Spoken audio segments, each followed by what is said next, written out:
চিকিৎসার জন্য লন্ডনের পথে সাবেক প্রধানমন্ত্রী ও বিএনপি চেয়ারপারসন বেগম খালেদা জিয়া।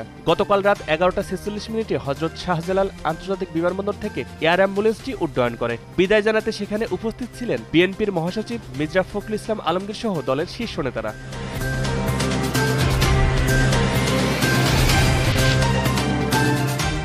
সাবেক প্রধানমন্ত্রী শেখ হাসিনার ভিসার মেয়াদ বাড়িয়েছে ভারত। গণহত্যা ও মানবতা বিরোধী অপরাধের অভিযোগে শেখ হাসিনাকে বিচারের মুখোমুখি করতে দেশে যখন দাবি তীব্র হচ্ছে, তখনই প্রতিবেশী দেশটিতে ভিসার মেয়াদ বাড়ানোর বিষয়টি নিয়ে বুধবার সংবাদ প্রকাশ করেছে ভারতীয় গণমাধ্যম হিন্দুস্তান টাইমস।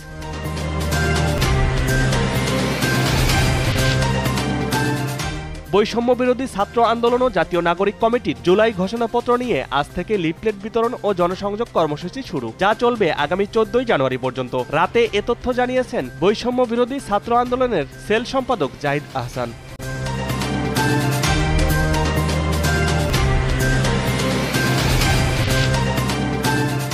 ফিলিস্তিনের অবরুদ্ধ গাজা ভূখণ্ডে ইসরায়েলি বর্বর হামলায় আরও ৪৯ ফিলিস্তিনি নিহত হয়েছেন। এতে নিহতের সংখ্যা প্রায় ৪৫,৯০০ জনে পৌঁছেছে। বুধবার এ তথ্য জানিয়েছে সংবাদ মাধ্যম আল জাজিরা।